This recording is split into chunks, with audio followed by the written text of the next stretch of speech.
Assalamualaikum warahmatullahi wabarakatuh. Bismillahirrahmanirrahim. Alhamdulillahirabbil alamin wa bihi nasta'in wa ala umuri dunya waddin. Wassalatu wassalamu ala asyrofil anbiya'i wal mursalin sayyidina wa maulana Muhammadin wa ala alihi washabbihi ajmain, amma ba'du. Yang saya hormati Romo Kiai Haji Muhammad Idris Jamaluddin beserta ibunya Haja Muhimah Falasifah selaku pengasuh Pondok Pesantren Al-Muhyiddin Putri.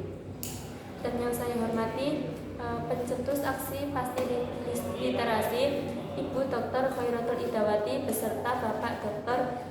Hanifuddin Mahdum. Yang saya hormati Bapak Ahmad Indomi selaku Mudir Madrasah Diniyah Al-Muhyiddin Putri. Dan yang saya cintai dan yang saya sayangi kedua orang tua saya dan murid Madrasah Diniyah kelas 6. Saya Laisa Nail Amani. Di sini saya akan menjelaskan tentang Pondok Pesantren Bahrul Ulum Tambak Beras Jombang. Pondok Pesantren Bahrul Ulum merupakan pondok pesantren yang tertua dan terbesar di Jawa Timur. Pondok Pesantren Bahrul Ulum didirikan pada tanggal 6 September 1956. Lokasi Pondok Pesantren Bahrul Ulum berada pada Dusun Tambak Beras, Desa Tambak Rejo, Kecamatan Jombang, Kabupaten Jombang, Provinsi Jawa Timur. Tepatnya pada 3 km sebelah utara kota Jombang dan menempati area tanah 10 hektar.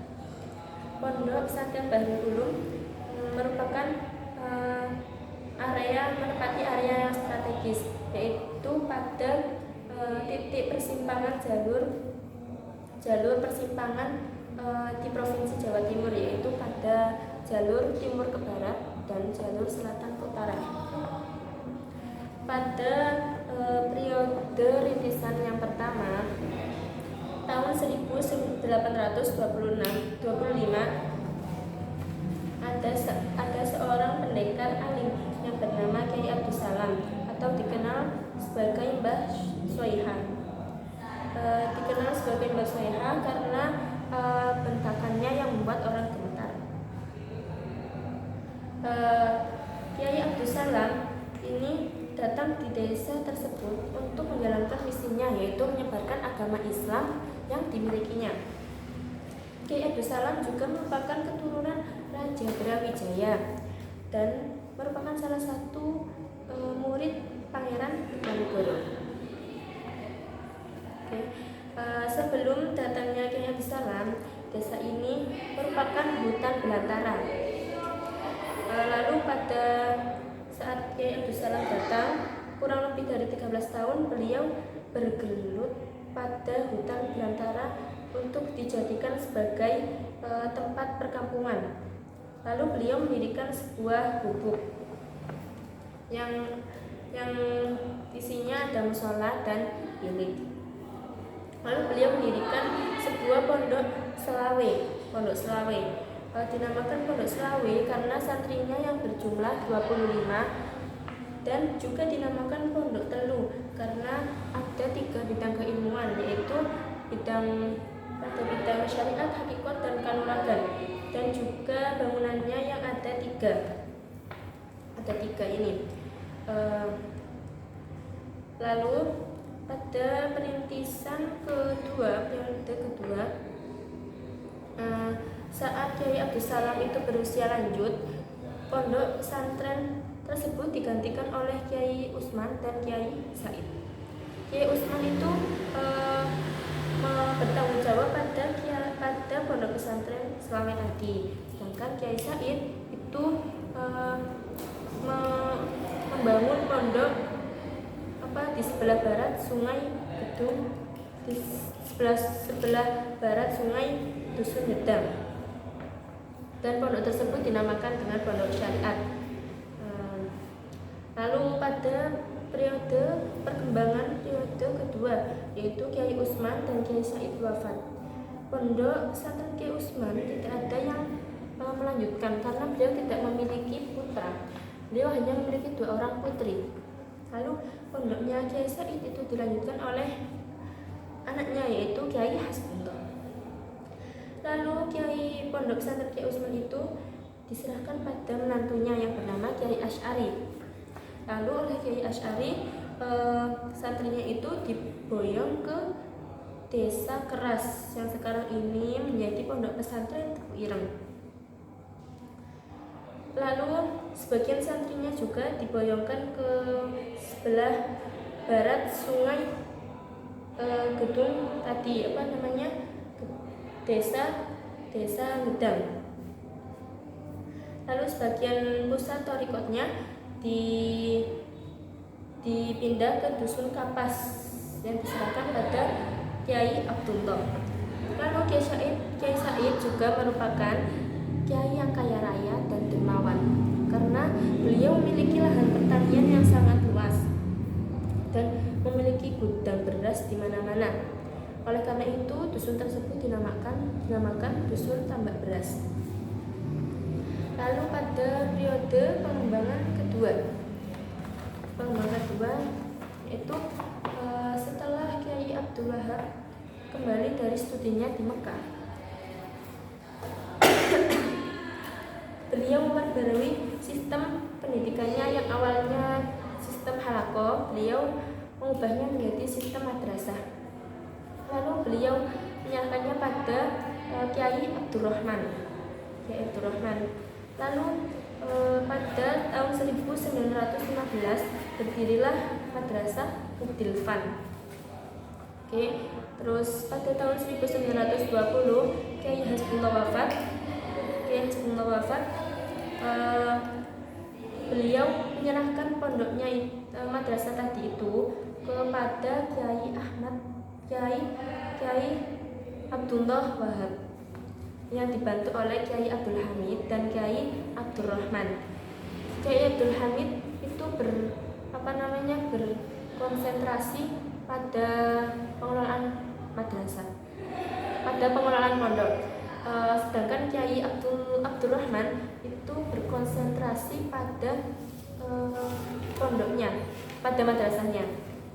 Sedangkan Kiai Abdul Wahab itu berkiprah pada masyarakat. Salah satu organisasinya yaitu Taswirul Afkar yang berdiri di Surabaya. Lalu pada tahun 1926 beliau juga mendirikan lembaga Nahdlatul Wathon atau sekarang menjadi Nahdlatul Ulama. Lalu Kiai Abdullah Wahab itu diperintah oleh Nyai Latifah untuk mendirikan pesantren. Kemudian pesantren itu dinamakan Pesantren Al-Latifiyah yang berdiri pada tahun 1942. Lalu Kiai Abdul Wahab dan Kiai Abdurrahman itu memanggil keponakannya yang bernama Kiai Abdul Fattah yang merupakan menantu dari Kiai Bisri Syamsuri asal Gianyar. Kiai Abdul Fattah mendirikan sebuah madrasah yang di dekat rumahnya, yaitu Madrasah Ibtidaiyah Islamiyah. Lalu diganti dengan nama Madrasah Ibtidaiyah. Lalu pada tahun 1944 atau 1945 mendirikan Madrasah Putri yang dibantu oleh Nyai Maswardiyah, Nyai Hasbiyah dan Nyai Wasyuda. Lalu Kiai Abdul Fattah juga mendirikan Madrasah Mu'alimin Mu'alimat 4 tahun dan Pondok Pesantren Al-Fatimiyah. Lalu pada tahun 1964 itu Madrasah Mu'alimin Mu'alimat tadi diubah menjadi Madrasah Mu'alimin Mu'alimat 6 tahun, yang awalnya 4 tahun menjadi 6 tahun. Lalu selanjutnya yaitu manajemen kepengurusan pondok. Pondok pesantren Bahrul Ulum semakin berkembang sangat pesat, dan tahun demi tahun itu santrinya dan jumlah pendidikan formal maupun formal dalamnya itu juga semakin banyak. Lalu oleh sebab itu Dijadikanlah manajemen kepengurusan pondok yang terdiri dari majelis pengasuh, pengurus yayasan, dan dewan pengawas. Ada 3. Selanjutnya yaitu sejarah Bahrul Ulum. Pada suatu ketika itu ada 4 santri yang bernama Ahmad Junaidi, Muhammad Mansur Damyati, dan Abdullah Yazid, Sulaiman, dan Syamsul Huda. Beliau ini dipanggil oleh Kiai Abdullah untuk mengajukan tiga nama pondok pesantren. Beliau itu 4 santri beliau tadi mengajukan nama yang bernama Bahrul Ulum, Darul Ulum, dan Mambaul Hikmah. Akhirnya beliau itu 4 santri tadi menyawankan pada Kiai Abdul Wahab, dan Kiai Abdul Wahab itu mengajukan nama Bahrul Ulum supaya beliau itu berpikiran untuk pondok pesantren tersebut tadi seperti lautan ilmu. Lalu diadakanlah sayembara pembuatan logo. Setelah itu Kiai Abdul Wahab itu mengutus santrinya yang bernama Kiai Ahmad Jamaluddin Ahmad untuk membacakan manaqib. Lalu pada lambang pondok pesantren Bahrul Ulum tadi disisipkan ayat Al-Kahfi, dari surat Al-Kahfi ayat 105. Terus setelah itu tadi kan ada pendidikan formal dan non formal. Pendidikan formal itu pendidikan yang kegiatannya itu berada di madrasah. Sedangkan non formal itu sesuai dengan pengasuhnya. Non formal biasanya itu di dinia itu berupa sorogan atau wetonan. Cukup sekian dari saya. Apabila ada kesalahan atau tutur kata yang kurang mengenakan, mohon maaf sebesar-besarnya. Wassalamualaikum warahmatullahi wabarakatuh.